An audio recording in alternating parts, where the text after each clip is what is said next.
Hello, everyone, and welcome to this week's episode of Your Philanthropic Journey with me, Sammy P. I'm so excited to dive right in to this week's guest, Jack Silverstein. Jack is a rare breed of fundraisers who spent their entire career in the field, starting with the fundraising consulting firm specializing in church fundraising to universities, hospitals, Jewish foundations, and most recently at the YMCA. Jack has helped organizations raise over $150 million for some pretty amazing causes. Jack's first book, Tales from the Trenches, What I Learned from 25 Years in Fundraising, was just recently released.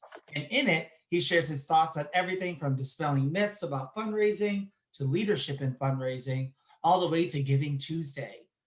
He's updated some of his original ideas from his website with a COVID twist. How has this pandemic altered our presumptions?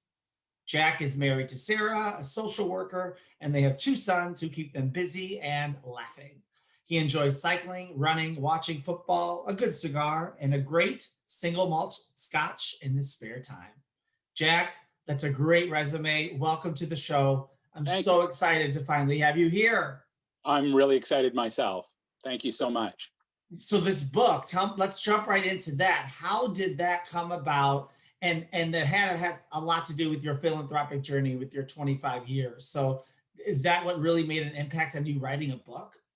Yeah. I've chatted with a lot of folks, and people have said, wow, you should really write a book. I started a blog probably 2.5 years ago. Every Friday morning, I kind of put some thoughts together. It's not a very deep, it's not deep thoughts with Jack Handy. It's just light thoughts with Jack Silverstein. And in it, there's little anecdotes that I've learned over the last 25 years. Sometimes there's some real practical tips Yeah. that I've had, so when it comes to a campaign, you need to have the case, prospects, and leadership, what makes a good prospect. But there's also some of those other kind of soft things like, fundraising isn't sales. It's kind of Um, like those intangibles. Those are such big things to have. yeah. And, I've always said, you hire for attitude over aptitude, right? You can kind of teach someone the technicalities of a charitable remainder trust or, gifts of appreciated securities, but you can't teach someone how to be a good person. And you Mm. can't teach someone how to be empathetic. And you Either can't they have it teach or they don't. passion either. You can't teach Right. passion either. Either they have it or they don't. Have you always Exactly. had it, Jack? Have you always had it, or did it take you time in your 25 years? Because you've been around this game so long. So tell me a little bit about that. Yeah, you know what? I grew up in a household where my parents volunteered quite a lot in the community. So I always kind of saw fundraising as part of my duty, my civic duty.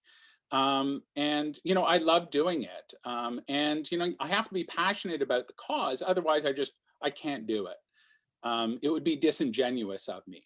And it's interesting because I spent probably a handful of years inside of Catholic churches, and Silverstein isn't a very Catholic name. And I sat there, and people asked me, "Well, how can you spend so much time in a church? You're a Jewish guy." And I Mhm. said, "Well, yeah." I said, "But I personally believe in organized religion, and so I had some kind of commonalities there, and that was really something that I could kind of wrap my head around." And I wound up being passionate about it. I wound up, Mm. that there were similarities, and I said, "Wow, this kind of worked out well." And it's kind of worked well for me in life. There's certain things that I personally could never fundraise for, just because I'm just not passionate about it.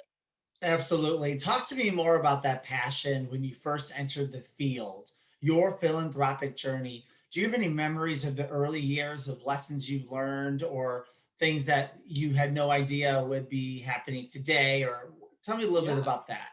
Yeah, you know what? Some of the greatest lessons I learned actually was when I worked at the local hospital. It's an amalgamation of three smaller hospitals. With regionalization, that's kind of where everyone is going in Canada, at least. Um, and to be part of an organization that's actually saving people's lives gave such purpose to what I did each and every day. I'm certainly not a doctor. I don't even play one on TV, but to certainly facilitate the docs having the newest technologies or sending the nurses on a conference to learn the newest techniques. That was really something that inspired me.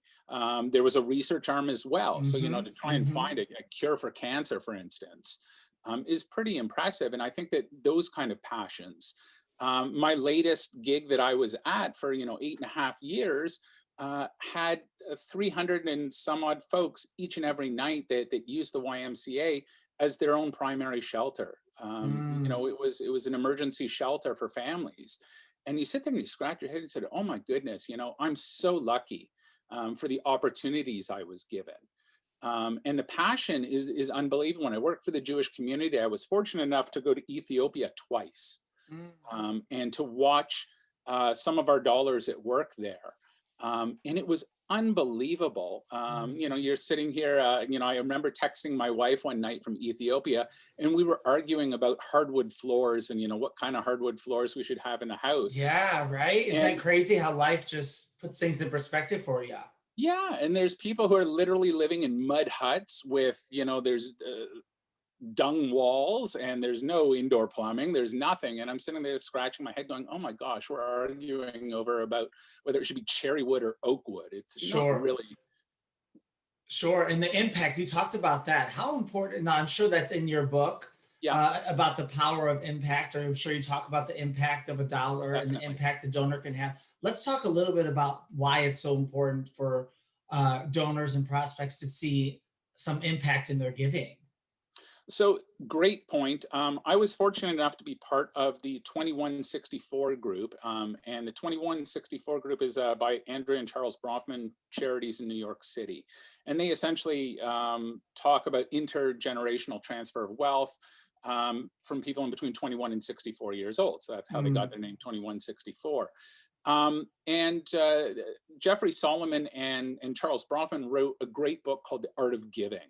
And it Mm. talks about these umbrella organizations that he believes their days are numbered. So United Ways and Jewish Federations, those kind of umbrella organizations where they have an allocations committee that takes, Hmm. the money that you've donated, pools it all together with everyone else, and then they allocate it. But the problem is they can never report back to the donor as to how it was spent. Hmm. They can, United Way can say, "Hey, this is how we spent the money."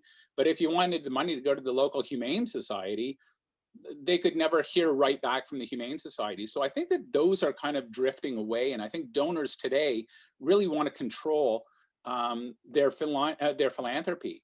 So they want to see what impact is there. And many Absolutely. donors, yeah, and many, And walk together with your donors. I'm working on a post today. Don't walk ahead, don't walk behind, walk alongside your donors, and that's when the true secret sauce, I think, happens. Would you agree with that over your 25 years? 100%. So, when it comes to fundraising, just because someone has money doesn't necessarily mean they're going to give it to you. Mm.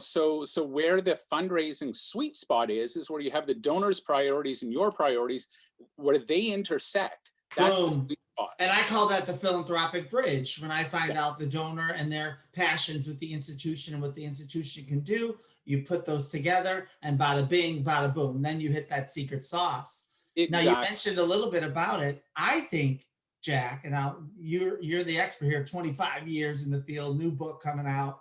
Um, Tell me a little bit about, I lost my train of thought there, how important it is to keep inspired and to keep yourself going through 25 years of fundraising. So you had to have your hard lessons. You had to Yeah, have times when you didn't think maybe you were going to stay in this industry. How does yeah. someone like Jack handle situations out there that are happening? It's not an easy time to fundraise, and it never really has been. It's not an easy job. No, no, it isn't. And it's funny because, I always say if you're in a really bad mood, call a donor and thank them. And that just Love that changes. idea. And that just changes everything. Don't call them and ask them for a gift. Just there's enough donors that every organization has. And I don't think any donor would say, "You know what, I've been thanked too much. Leave me alone." Um, Exactly. so I think that you could certainly go and call a donor, and it totally changes your mood, because I would say most of the time the donors are so effusive in their praise of the organization Hmm. that, whatever you're kind of, disenfranchised about at the moment just kind of goes to the side. Absolutely. Absolutely. And now your book, Yeah. if you could pick one or two topics that really stood out? I'm sure every word in there is important to you, I'm sure. But any Yeah. chapters that really stood out to you that are going to be like, this is really going to resonate with so many people, and I can't wait for them to read this chapter? Yeah, it's kind of broken up into 3 or 4 sections, but the biggest section at the beginning is the top 10 myths about fundraising. And everyone out there thinks, oh, you're in fundraising, so it's the same as sales, and it Mm-hmm. isn't, right? Mm-hmm. Everyone, Mm-hmm. if your car breaks down, you need to buy a new car, whether it's a Ford or a Mazda or a Hyundai, that's irrelevant. But other than the folks that tithe, no one needs to give to charity. And no one needs to give today versus in 2 months, as opposed to if your car breaks down, you still got to get to work and drive the kids to school and get groceries. So you need a car for practical reasons. No Mm-hmm. one needs to give to charity. Or people will say, oh my gosh, all the donors are businesses. And that's so far from the case. Mm. Most of the donors are individuals. They may run their own business and they may flow their philanthropy through the business, but that's their own kind of tax strategies. They're really treated as individuals. Mm-hmm. And I also kind of talk about managing expectations, which is probably one of the biggest Ooh, let's hear that. Let's get into that a little bit without, I want them to buy your book, but let's get Sure. into that. Well, some people think that, you hire a fundraiser and they're going to stay with you for 30 years and get the gold watch. And that's the way it works. I wish it was like that, Jack. Yeah. And it doesn't. I think that the Association of Fundraising Professionals say that kind of the mid-level fundraisers, 18 to 36 months is par for the course. And yeah, and that's high in my mind. I think it might get, as we're seeing with the pandemic and as we're seeing Yeah, with people leaving the industry, those numbers are still going down. The people are still most losing definitely. their jobs in our industry.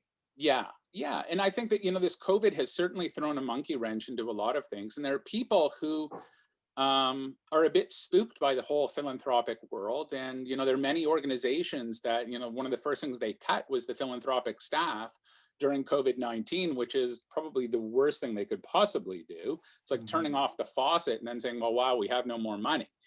But, it is what it is.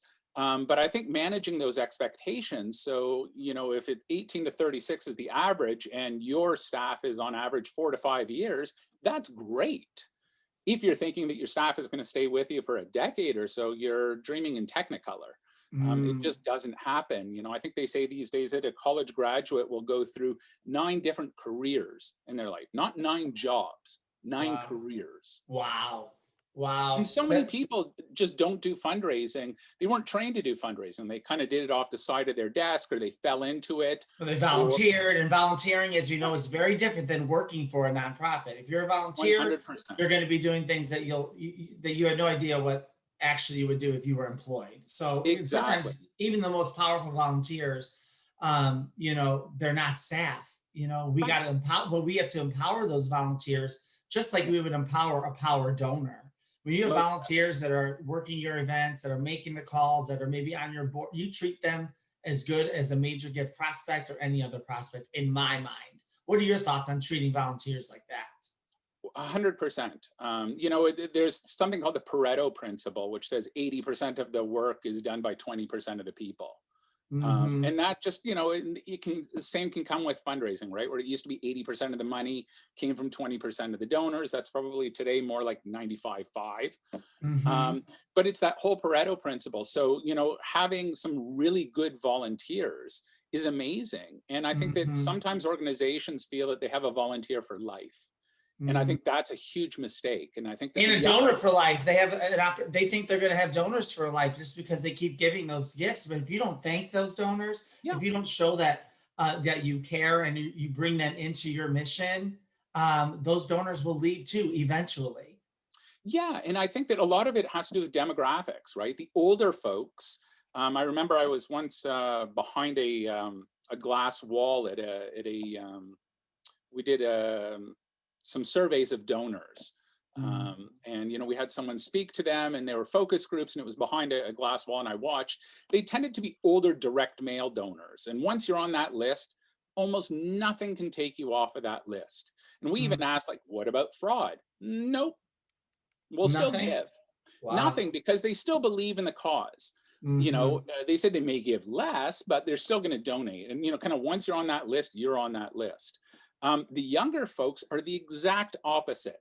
they don't want to be tied to a charity forever and a day. They want to come in, do their gig, and leave, and go on to the next charity. So right. And who knows, maybe one day they may come back to your charity. That's a good thing as well. But I think we have to realize that, they're looking for very finite terms. And sometimes you sit on a board and then you move up the levels, and, you could have board members that literally are with your board for 10 years. That's a long time. You can kill someone and get out of jail in less than 10 years. Yeah.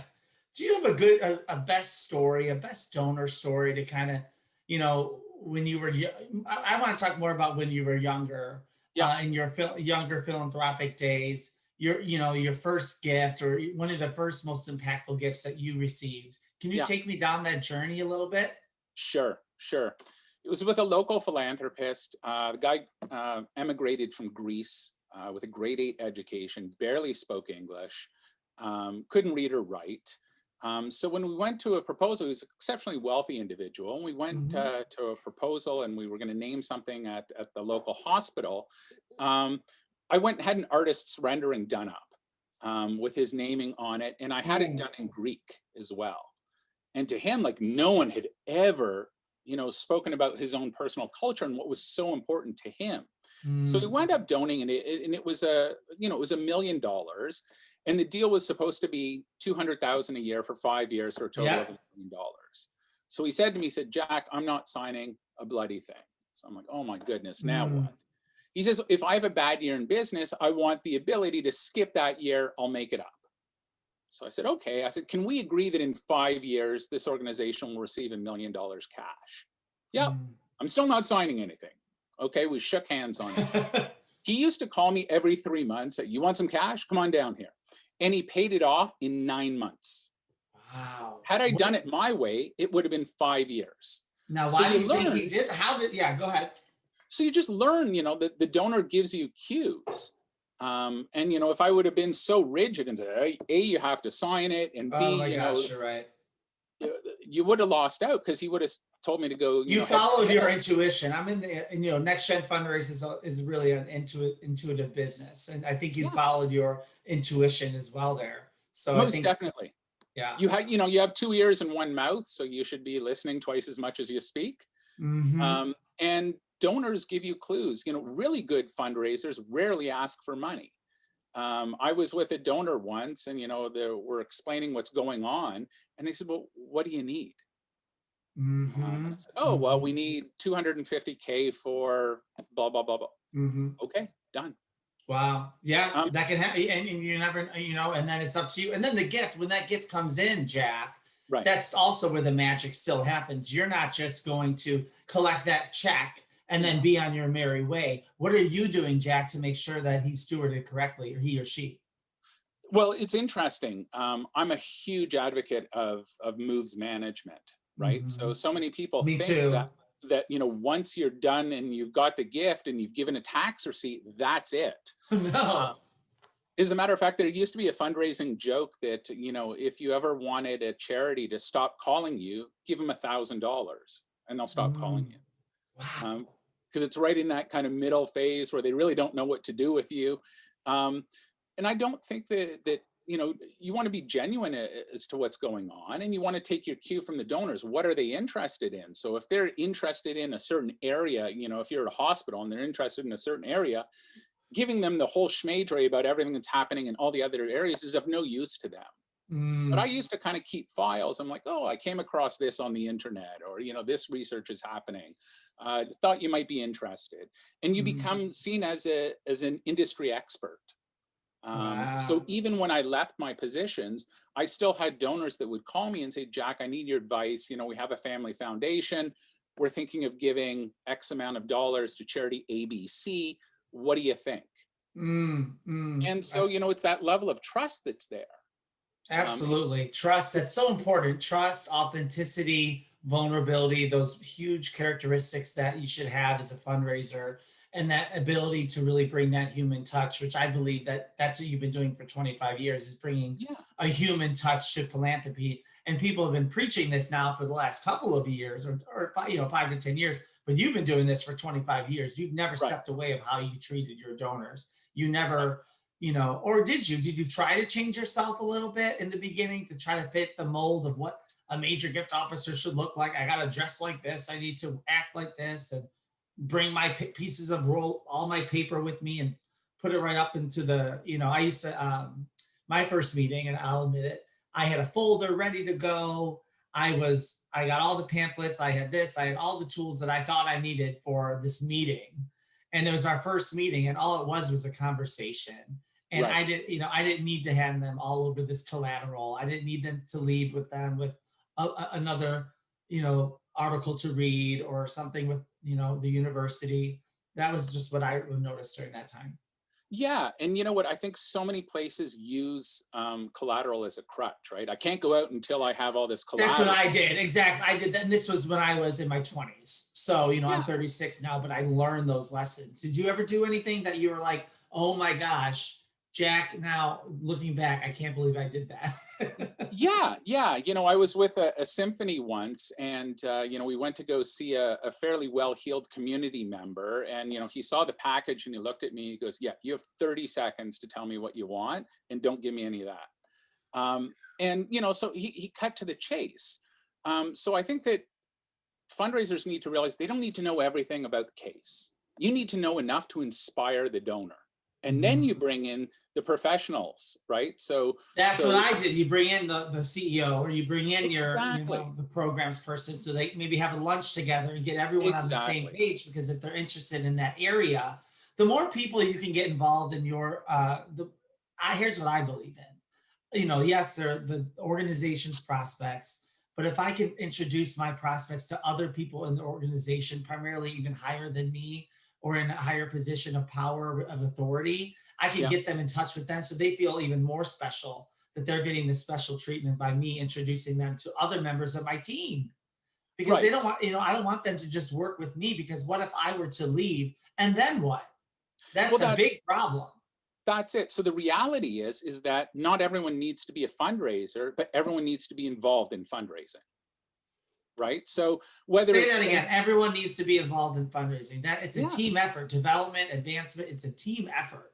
yeah. So whether it's calling a donor to thank them, whether it's taking a donor on a tour, whatever it is, they don't need to necessarily be the one asking for the money. But a good CEO of an organization should be spending a third of their time fundraising. Absolutely. I think taking advantage of your board members as well. Can they come on a meeting with you? Connect. Mhm. A lot of board members are, for whatever reason, they're not comfortable raising a lot of money. And it's really up to the major gift officer to introduce themselves to the board, get to know the board, and then hopefully they'll introduce their connections to you, and you can maybe take them on a cultivation meeting Yeah. together, break the ice, and then the major gift officer or whoever it is can then move forward with that relationship because the board member simply made an introduction. Well, it's interesting you say that. It goes back to managing expectations. So many of the boards are brought on as a governance board with little thought to fundraising, right? So they aren't recruited under those auspices that fundraising is a component of their duties. But the board's fiduciary duty is to ensure that there's enough funding for the organization to exist. So I've seen some boards that have an expectation on there. Some of them lay it out, the give and get policy. Mm-hmm. Some of them have minimum gifts. Some of them talk about, being involved and you have to go to so many events. But it's really tying that all in and managing those expectations. So board member will say, I don't know. Yeah. What are And your you've got thoughts on to, them? What are your thoughts on board members today? And where do you think, in the future, how important are they? Do you think they need to step up their game more in wide, wide range? Most board members need to step up their game, if you wanted to say well, that. yes and no. I think that it depends on whether there's a fundraising advisory committee or a fundraising committee. Mm, So it really depends on your organization. If there's an organization that has a fundraising committee, then the board can kind of rely more on a governance structure. But if it's a small kind of grassroots, one board does everything, then you need to have some folks on there at least that are comfortable in the fundraising world. You can't just hire someone as a rainmaker and hope that the shake the money tree and the money comes out. The reality is that at the end of the day, it's the board's fiduciary duty to ensure that Mm, there's enough money for the organization to exist. mm, So again, it's managing those expectations. You can't change the rules of engagement for someone who's, halfway through their term and say, oh, by the way, now you're doing this. But you can certainly move to, as you're recruiting new board members, these are now the rules of engagement. And this is what our expectations are. And I've actually been with some organizations that have a document that says, this is what the organization will do, and this is what the board member will do. And they both sign it. So, it's bilateral, right? So that the board member comes to board meetings well prepared, right? They've read mm-hmm. the packages. So many times we sit there and they ask questions, and you're like, dude, you haven't read it. Exactly, exactly, So exactly. I was with an organization where the chair said, I'm under the assumption everyone has read the material that was sent a week beforehand.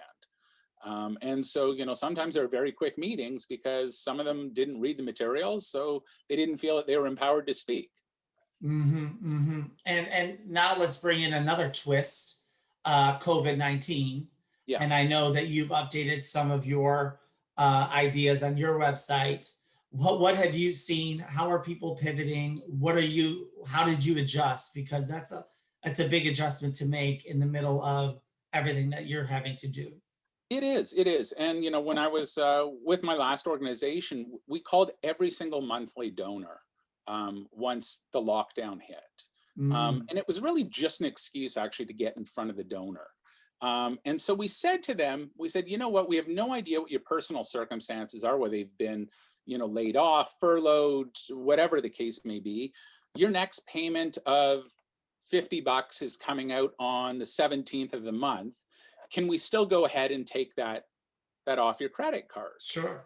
And I would say 95% of folks, not a problem. You guys do great work, blah, blah, blah, blah, blah.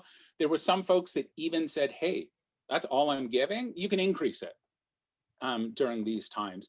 There were a couple people that said, you know what, let's put it on pause for the moment, but no one said, I'm done. And that's amazing, and you still did the work. There were a lot of organizations in the beginning, especially in the very beginning, maybe around March, April, May, or whatever that was happening.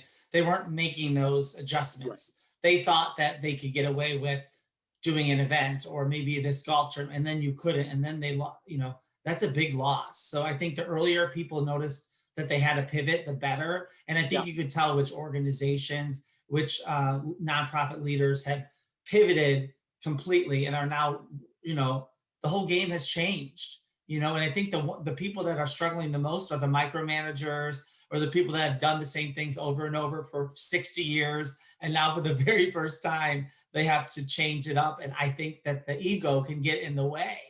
And Well, and I think furthermore is events and direct mail, those tend to be transactional donations. mhm, And what I love is the relationship donations, me too. where it's not about, oh, you're gonna cycle for an hour and you're gonna sponsor me $100, or you're participating in a golf tournament or whatever, a thon. Sure. It's more about that kind of that long term relationship. So I think that what's really happened is a lot of those um, transactional relationships have gone to the wayside. Hmm. And you hear anecdotally that so many charities are having a tough time raising funds, but the Fundraising Effectiveness Project, which is by AFP, actually said that that's not the case. Mm, That they're getting more, people are giving more to charities. Now, I would assume that there's certain caveats with that. Those that were events based are probably taking a huge hit. yeah. And those that were doing a capital campaign have kind of put that on pause. But those that have kind of a mature fundraising program, their donors are with them as much as possible. No one ever donates and kind of makes the choice of either I'm going to have food on my table tonight or I'm going to give to your charity. No one does that. They kind of give it with their extra dollars. So scaling back isn't huge. But I've seen donors really step it up. Mm, Where the events, which gives great publicity to a charity, and again, it's managing those expectations. Would you rather have 100 people and raise, or 1,000 people and raise $100,000, or 100 people and raise $50,000? mhm, Right. So it's mhm. is it fundraising or fundraising? I Um, love that. And, my theory is if it's fundraising, that's great, but it should be done by the marketing group. Agreed. It shouldn't be the fundraisers. That's so well Fundraising, said. fundraising has some very specific, tangible goals to it. And before we close and everything, I have another. Yep. What do you think fundraisers need to have today in order to just survive this difficult time? Especially fundraisers that are maybe mid-career, there or really any fundraiser right now. What advice would you give to them? Find a mentor. Mhm. So many times in fundraising, you're working for bosses that don't come from fundraising worlds, or boards that don't come from fundraising worlds. It So happened there's to no me one, as well. Yes. so there's no one that they can turn to. And I think that whether it's a formal or informal mentor, I have a handful of folks that speak to me and bounce ideas off of me all the time. Hey, And I do, Jack. I do the yeah, same thing. That's how we got connected. This is a LinkedIn yeah. relationship. And listen, I'm happy to do it. I'm not saying that I'm, Moses and knowing everything. Yeah. Well, But LinkedIn's powerful. LinkedIn is powerful. You need to have a strong LinkedIn profile. You need to network. You need to learn yeah, how to do those things, which is why NextGen Fundraisers, my company, existed in the first place. Now, yeah. where do we find this book? It's going to be on Amazon on December 1st. You can pre-order it for Kindle for the download for December 1st, but the actual paperback is going to be out Love it. December 1st. And hopefully it will gain some traction there. Absolutely. You know what? We'll put this on my website. I'll make sure to tell my followers and our listeners about this. Beautiful. But I think this was an amazing interview. This is a great coffee chat. Yes. I had an amazing time. Thank you for being my guest, Jack. And Oh, thank you, Sam. I wish you nothing but the best. And I hope this turns into a bestseller. And I'll be there in your corner every step of the way. Thanks so much, Sam. Thank you, Jack, for everything. All right. Take care. You take care now too, and we'll see everyone next week.